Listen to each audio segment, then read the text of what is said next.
m'appelle Marie et on est étudiant en deuxième année de sage-femme. Avant de nous pencher sur le cas clinique proposé, nous avons essayé de réfléchir sur la dimension éthique du don d'organes, d'abord du don de la personne décédée à la personne vivante, puis du don de la personne vivante à la personne vivante. Concernant le don de personnes décédées à personnes vivantes, d'après les lois de bioéthique révisées en août 2021, le don d'organes d'une personne décédée à une personne vivante est gratuit et anonyme. Ce type de don nous apparaît donc comme universel, puisqu'on ne sait pas à qui vont aller les organes et qu'il n'y aura pas de rémunération de ce don. Il n'y aura pas de retour possible ni vers la personne décédée, ni même vers sa famille. Les personnes receveuses peuvent donc ressentir une dette de vie envers le donneur et sa famille, car le don est inestimable, puisque, pour que le receveur soit transplanté, obligatoirement le donneur a dû mourir. Dans une balance bénéfice-risque, il apparaît que la greffe post-mortem est extrêmement bénéfique pour la personne vivante, alors qu'il n'y a plus aucun risque néfaste lié au prélèvement d'organes pour la personne décédée.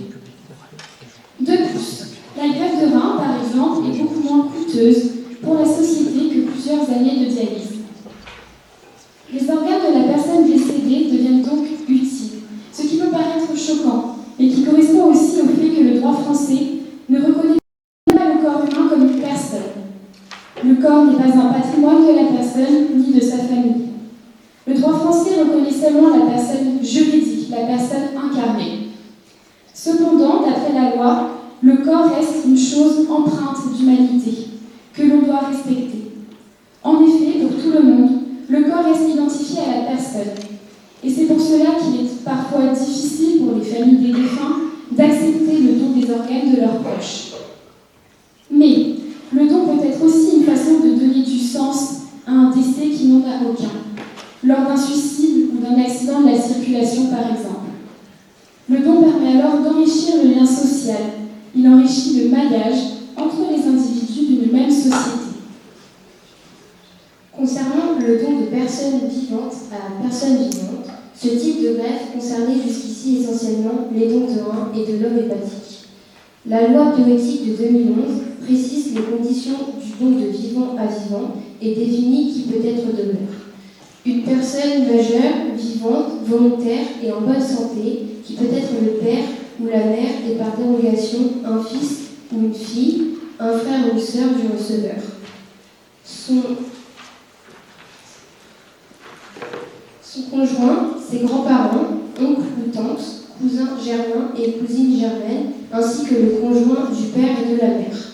Le donneur peut également être toute personne apportant la preuve d'une vie commune d'au moins 2 ans avec le receveur, ainsi que toute personne pouvant apporter la preuve d'un lien affectif étroit et stable depuis au moins 2 ans avec le receveur. Ce type de don n'est donc pas universel puisqu'il inclut des liens affectifs ou de parenté. On pourrait plutôt le désigner comme un cadeau entre personnes se connaissant. Et qui dit cadeau, dit remerciement, redevabilité. À la différence, lors du don de personnes décédées à personnes vivantes, le receveur ne peut pas remercier le donneur ou sa famille. L'anonymat protège alors aussi bien la famille du donneur que le receveur. Le don reste néanmoins gratuit, toujours en raison de la non-patrimonialité des produits du corps humain. Dans le cas de la transplantation de vivant à vivant, nous nous sommes demandé si des pressions de la part du receveur ou de la part des membres de la famille ou de l'entourage ne pourraient pas être exercées sur le potentiel donneur. Si le donneur compatible refuse finalement de donner un de ses organes, la famille ne va-t-elle pas lui en tenir rigueur, voire même l'exclure et ne pas lui pardonner de ne pas avoir agi alors qu'il était en capacité d'aider et même de sauver le receveur connu. Le donneur ne risque-t-il pas de subir une sorte de chantage affectif? Si tu ne donnes pas, on t'en voudra toute ta vie car ton frère mourra. Nous nous sommes aussi demandé si ce type de pression ne pourrait pas être inconsciemment exercé par les membres des équipes médicales qui pourraient ne mettre en avant que l'amélioration de la qualité de vie du receveur. Pour parer un don réalisé sous pression, le législateur a mis en place une procédure spécifique.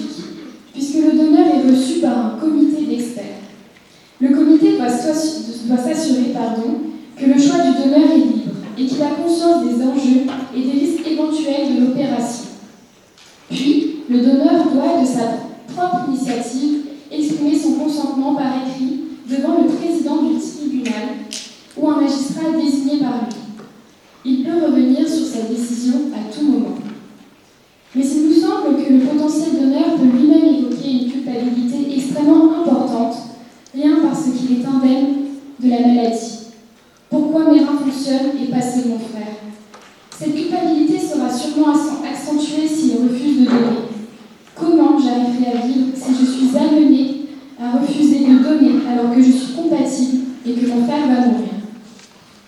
De plus, la relation entre le donneur et le receveur à la suite de la transplantation ne risque-t-elle d'être totalement tronquée par la dette de vie que le receveur a envers le donneur? L'enrichissement du lien social et le maillage entre les individus d'une même société que nous avons évoqué précédemment pour le don post-mortem ne nous paraît pas exister pour le don de vivant à vivant, puisqu'il se fait entre deux individus qui se connaissent et sur la base d'un lien affectif. L'élargissement du don croisé autorisé par la révision de la loi de bioéthique d'août 2021 permettra peut-être de redonner un caractère universel au don de vivant à vivant. Concernant le syndrome de Rokitansky et la transplantation utérine, le syndrome de Rokitansky correspond à 100 à 200 naissances par an et 20 000 femmes en âge de progrès sont concernées. Il s'agit donc d'un syndrome rare, d'après la définition des maladies rares par l'OMS. Le don d'utérus peut se faire de personnes décédées à personnes vivantes ou de vivants à vivants, mais apparemment en France, il n'est pas envisagé que de vivants à vivants. Il n'est envisagé que de vivants à vivants, pardon. De plus, la transplantation utérine a d'autres particularités. Il ne s'agit pas d'un organe vital et cette greffe est éphémère, puisque la receveuse ne recevra pas cet organe qui n'a plus aucune utilité après la naissance d'un ou deux enfants. Enfin, nous sommes sur une procédure qui reste encore expérimentale, puisque ce type de greffe n'a été réalisé que 80 fois dans le monde et seulement 2 fois en France. Ces procédures entrent dans des programmes de recherche clinique validés et encadrés par l'Agence de la biomédecine. Lors de nos lectures, nous avons pris conscience que les patientes atteintes du syndrome de Rokitansky peuvent éprouver une détresse psychologique extrêmement importante à l'annonce de cette pathologie et lorsqu'elles intègrent ses conséquences sur leur sexualité et sur leur accès à la parentalité. Un tiers d'entre elles développent un syndrome dépressif modéré à sévère à l'issue de l'annonce de la malformation. La possibilité d'une greffe d'utérus est donc très certainement pour elles un espoir incroyable d'accéder à la parentalité. Cependant, l'accès à la parentalité s'élabore en fonction de chaque femme et de chaque expérience de vie. Cet accès n'apparaît pas comme un besoin vital pour toutes, comme peut l'être une transplantation de cœur ou de foie. Ce type de greffe pose la question du droit à l'enfant, même lorsque les conditions biologiques ne sont pas réunies. Nous nous sommes donc demandé comment envisager la parentalité chez les patientes atteintes du syndrome de Rokitansky. Tout d'abord, nous avons pensé à l'adoption. Les parents adoptants n'ont évidemment pas de lien génétique avec l'enfant adopté et cela peut être un frein pour certaines personnes. Le projet de la parentalité ne sera évidemment pas le même selon l'âge de l'enfant lors de son arrivée dans la famille. Plus l'enfant est âgé, plus son histoire et son parcours sont prégnants. De plus, les démarches administratives sont fastidieuses et longues, puisque la demande d'agrément demande une enquête sociale, des preuves financières que l'on peut subvenir aux besoins d'enfants, une visite du logement et une enquête psychologique. En France, en 2021, 9 350 agréments étaient en cours de validité et 4 000 enfants bénéficiaient du statut de pupille de l'État. Certaines personnes se tournent donc vers l'adoption à l'étranger, mais les pays étrangers sont de plus en plus réticents à cause du potentiel trafic d'enfants. On se retrouve donc dans une situation où il est de plus en plus difficile d'adopter. Ensuite, nous allons évoquer la grossesse pour autrui. Obstacle majeur, elle est pour l'instant interdite en France. Si un couple ou une personne décide de pratiquer une GPA aux États-Unis, cela coûte entre 50 000 et 100 000 $. Ainsi, seules des personnes avec des moyens financiers très importants peuvent songer à ce type de procédure. Cela est beaucoup moins onéreux dans les pays de l'Est et de l'Europe ou en Inde, mais les conditions sont beaucoup plus précaires pour la femme porteuse qui subit une véritable exploitation. En Angleterre, on pratique une GPA éthique. C'est un type de GPA où il n'y a évidemment aucun lien génétique entre la femme porteuse et l'enfant. L'embryon est obtenu par FIV avec d'autres ovocytes que celle de la femme porteuse, puis il est transféré dans son utérus. Il n'y a pas non plus de rémunération, mais plutôt une indemnisation pour compenser un arrêt de travail, par exemple afin de respecter la non-patrimonialité du corps humain. La femme porte donc cet enfant par altruisme et non en vue d'un profit financier. Un contrat est établi entre la famille intentionnelle et la femme porteuse. Les frais médicaux non remboursés seront pris en charge par le couple receveur. Il est aussi stipulé dans ces contrats qu'un lien doit perdurer entre la femme porteuse et l'enfant après la naissance. Elle est connue de l'enfant et l'enfant la connaît. Il s'agit là d'un engagement mutuel. Il n'y a pas d'exploitation du corps humain contre rémunération. On ne parle pas juste d'un utérus à lui. Nous savons aussi qu'il existe des GPA clandestines en France. Des femmes proposent à des couples de porter un enfant conçu avec ses propres gamètes et avec les gamètes du père intentionnel. La femme porteuse reçoit de l'argent pendant la grossesse et l'enfant est vendu au couple intentionnel à la naissance. Un fait divers rapporte qu'une femme avait fait une promesse de vente de son enfant à 4 couples différents. La non-légalisation de la GPA engendre donc un trafic parallèle totalement immoral basé sur l'exploitation de la détresse des personnes et l'exploitation du corps des femmes. Les lois de bioéthique étant révisées tous les 7 ans, il est possible de penser que la GPA soit un jour légalisée en France en s'appuyant sur le modèle anglais afin de contrer les éventuels trafics et d'instaurer un principe d'égalité afin qu'elle ne soit pas une solution réservée aux plus riches. Enfin, nous nous sommes penchés sur la transplantation utérine. Nous avons tout d'abord effectué au sein de la promotion un sondage à la question. La transplantation utérine vous semble-t-elle éthique ? Sur 28 étudiants, spontanément 23 estiment qu'elle l'est, 5 ne se sont pas prononcés.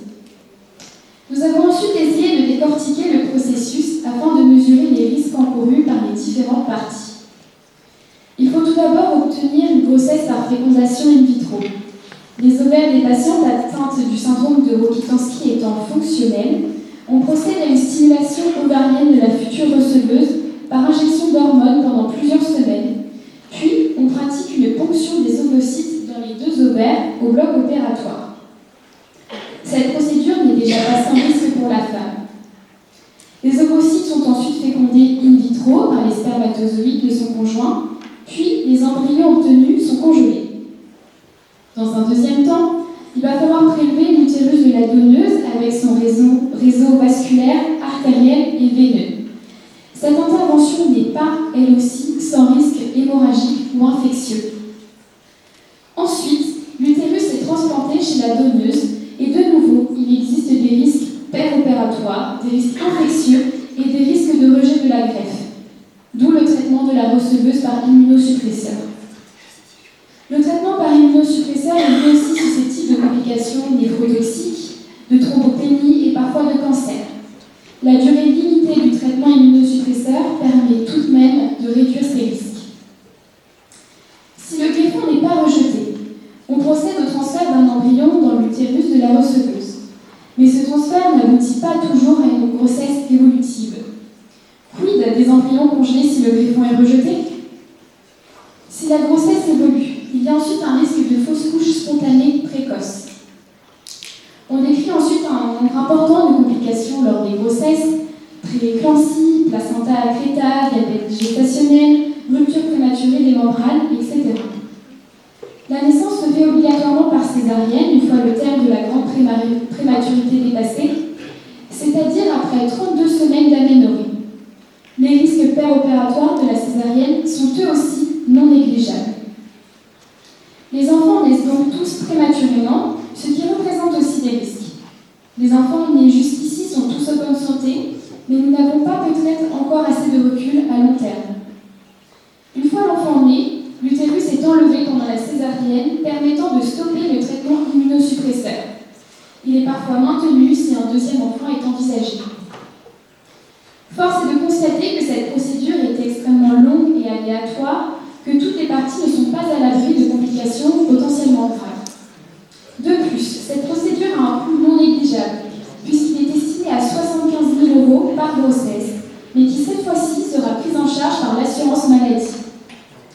Si on se base sur un raisonnement utilitariste, qui consiste à maximiser un maximum de biens pour un maximum de personnes, il s'avère que cette procédure n'est pas optimale intimale au vu des éventuelles complications de son couple et du fait qu'elle ne concerne qu'une seule femme pour n'obtenir qu'un seul enfant. Néanmoins, on peut espérer, grâce aux progrès techniques et scientifiques et à l'amélioration de la procédure, une diminution assez rapide des risques pour toutes les parties. Nous avons étudié la situation particulière de Lucie. La mère de Lucie, Amélie, a déjà eu 2 grossesses et elle va bientôt avoir 40 ans. Donc elle serait probablement éligible pour donner son utérus. Même si son nouveau conjoint n'a lui pas eu d'enfant, la décision n'appartiendra qu'à Amélie, puisqu'il s'agit de son corps, et dans le respect de principes d'autonomie, seule Amélie est concernée par cette décision. Il serait évidemment préférable que son conjoint adhère au projet afin de ne pas créer de dissension dans le couple et une ambiguïté dans l'esprit d'Amélie qui pourrait être source de souffrance. Nous nous sommes tout de même interrogés sur le fait qu'on transplante à une femme un utérus dans lequel elle a elle-même grandi afin qu'elle donne naissance à son propre enfant. Il nous semble tout de même qu'il existe là une sorte de transgression de l'ordre générationnel. Il est aussi possible d'envisager qu'Amélie se propose comme donneuse pour réparer le fait que sa fille soit née avec ce syndrome. Cela pourrait lui permettre de s'acquitter d'une forme de dette qu'elle aurait vis-à-vis de Lucie. Nous nous sommes donc véritablement dans le champ du cadeau réparateur et non pas dans celui du don universel. En ce qui concerne la sœur de Lucie, Emma, elle n'est pas éligible selon les protocoles en vigueur. En effet, même si nous comprenons son refus d'envisager d'avoir des enfants, il est aussi envisageable que son avis diffère dans 10 ou 15 ans. Le fait d'avoir donné son utérus ne lui permettra pas de changer d'avis et on peut imaginer que cela pourrait avoir des conséquences sur sa relation avec sa sœur. Nous nous sommes aussi demandé si toute avancée technologique ou scientifique est souhaitable sous prétexte qu'elle est possible. Nous en sommes arrivés à la conclusion que le fait de ne pas avoir d'enfant peut être pour certaines personnes tellement douloureuse qu'ils peuvent aboutir à une sorte de mort psychique. La détresse de ces femmes est tellement importante qu'elle est à prendre en compte.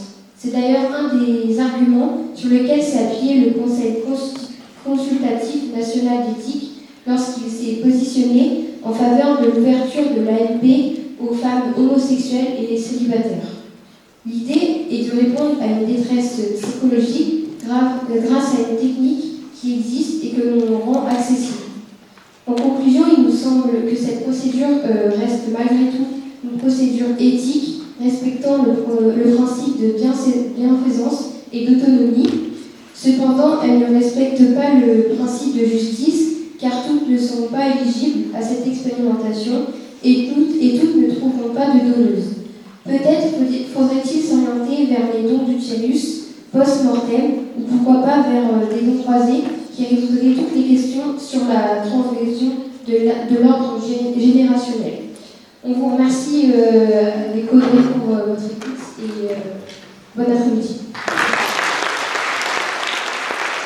Je vais passer un instant la parole à pour qu'il nous fasse un tout petit peu ressenti, parce que le débat, vous savez, c'est parti aussi des éléments d'échange permanents, et peut-être que par rapport à la vision de nos étudiants, il y a peut-être un autre regard complémentaire à apporter avant qu'on avance.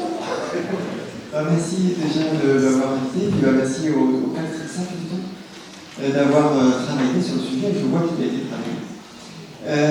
Alors, quelques petites choses. Il y a une toute petite erreur de sémantique sur le premier groupe. C'est un comité de surveillance indépendant, et pas un comité d'éthique qui valide ou évalue les motivations de la donneuse vivante. C'est juste une petite nuance, mais voilà. Alors là, j'ai entendu toute une série de complications auxquelles on soumettrait toutes les patientes. Alors, oui, il y a ce risque, c'est une procédure médicale complexe, et on soumet les patientes à des risques. On est d'accord. Mais la grossesse d'une patiente qui n'a pas de pathologie identifiée est on soumet à des risques la femme en base. Être enceinte, on a un risque tout court de complications, même si on n'est pas malade au départ. Donc on a un risque de prééclampsie, comme ça a été évoqué. On a aussi un risque de décès, de mourir, évidemment. Si vous présentez comme ça, si vous pouvez tomber enceinte, vous avez pas risque de mourir. On ne fait pas beaucoup d'enfants. Donc il faut faire attention à comment on présente la kyrielle de complications qui a été évoquée. Mais même si c'est factuellement vrai. D'accord ? Mais c'est aussi factuellement vrai que d'être enceinte, c'est plus à risque de mourir que de ne pas être enceinte. Voilà. Pour y avoir, on a beaucoup évoqué, alors ça c'est juste je dirais, les complications de la pilule, avec le risque d'AVC, par exemple, de phlébite, de thrombose. Mais la grossesse est plus à risque de thrombose que l'absence de grossesse et la contraception au vu des grossesses. Donc, où est la balance des risques et des bénéfices? Il faut vraiment mettre en perspective. Voilà, donc là, juste une petite peut-être approximation, mais c'est normal, c'est l'histoire qui est en marche, l'histoire médicale. Au jour d'aujourd'hui, la greffe d'utérus n'est pas du soin courant. C'est le soin courant, c'est la médecine de tous les jours qui doit répondre aux recommandations des sociétés savantes de bonne greffe. Et ça s'oppose à un point de vue réglementaire dans les pays, on va dire, occidentaux qui ont une législation à la recherche. D'accord ? Le soin courant se fait hors recherche, et la recherche, c'est un cadre réglementaire juridique pour rentrer dans la recherche d'une patiente. Il y a un protocole de recherche et ses critères d'inclusion et d'exclusion. Aujourd'hui, il y avait jusqu'à très longtemps, on va dire, un seul essai pour la transplantation utérine active qui est à l'hôpital Foch mené par le professeur Jean-Marc Elby. Et cet essai, son design expérimental, c'était la greffe d'utérus issue de données vivantes. Donc, en effet, aujourd'hui, on peut avoir que le données vivantes.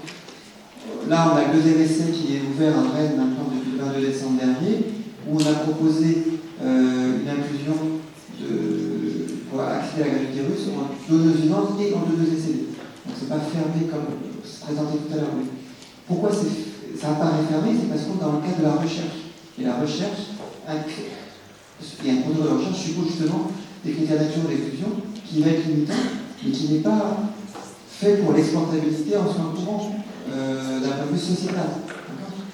Là, pour rédiger les protocoles de recherche, on a eu énormément de mal à la rédiger d'un point de vue, on va dire, parce que quand on fait les critères d'inclusion et d'exclusion, on exclut les gens.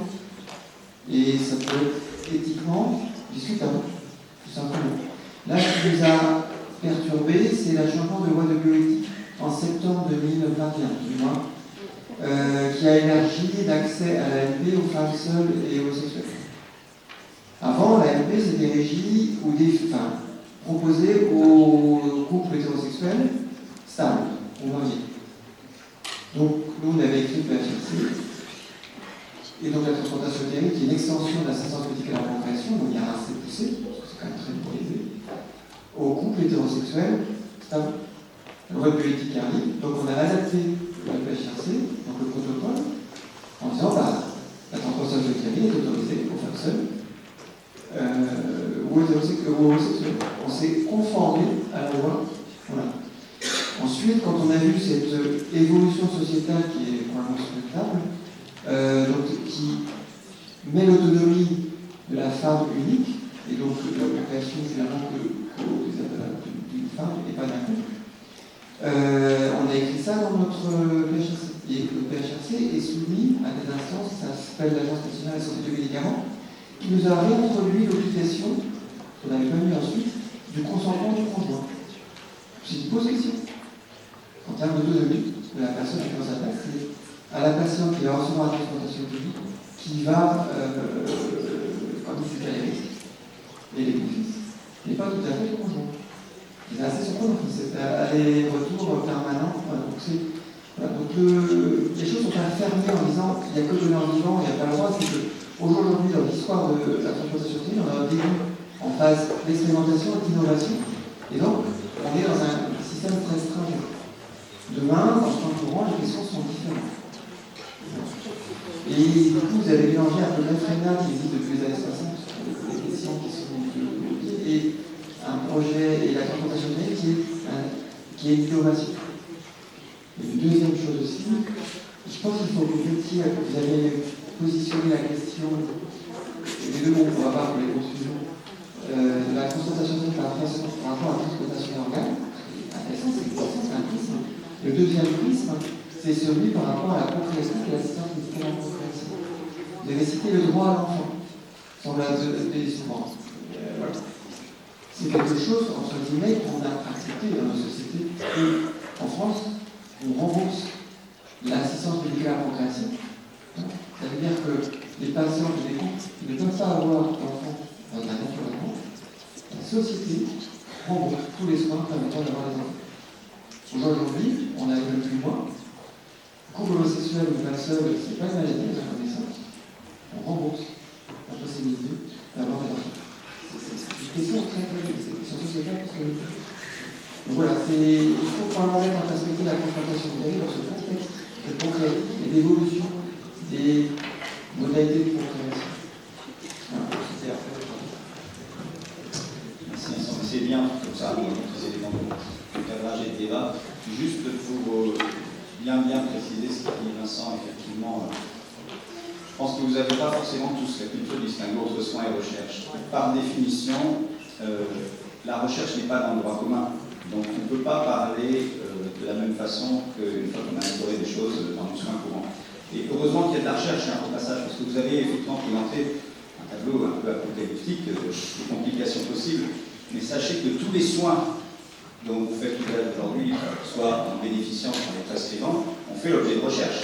La moindre prescription d'antibiotiques, la moindre prélèvement ou transplantation d'organes a fait l'objet historique de recherche, ce qui a permis de dire ensuite aux cliniciens, voilà la balance bénéfice-risque, de présenter aux patients, et le patient accepte, sous couvert d'une bonne explication de son professionnel de santé, la balance bénéfice-risque. Donc actuellement, la balance bénéfice-risque, en fait, elle est en cours d'évaluation, pour dire ça. Donc, effectivement, vous avez certainement raison d'alerter sur les risques, mais jusqu'à ce que la recherche ne soit pas menée à son terme, on ne peut pas dire, si on est honnête intellectuellement, quelle est la hauteur des bénéfices et des risques. Et ce sera à l'issue de ces projets de recherche qu'on pourra le dire, et donc, in fine, de lui dire est-ce qu'on généralise en population générale cette problématique. Deuxième petit point, parce que tu nous as dit, puis la famille qui est là, la question du consentement du père, effectivement, intrigue. On nous verra, c'est les juristes qui on ne va pas se cogner. Mais en fait, on peut penser que les instances de régulation ont considéré que c'était un acte connexe de la PMA. Et comme dans la PMA, pour le consentement du père potentiel chez, entend bien beaucoup d'ensemble, mais je vois Fanny qui tente, mais en tout cas, les juristes, on vous attend de pied ferme, parce que c'est tout ça. Corrobore tout à fait mon propos tout à l'heure, qu'on a besoin de l'éclairage du droit. Si ce n'est pas vous qui le ferez, ce sera votre senior au Fanny Rock lors de la table ronde de la fin. Et il y a des vraies questions autour du consentement. Donc, au passage, je viens de donner du boulot à Fanny,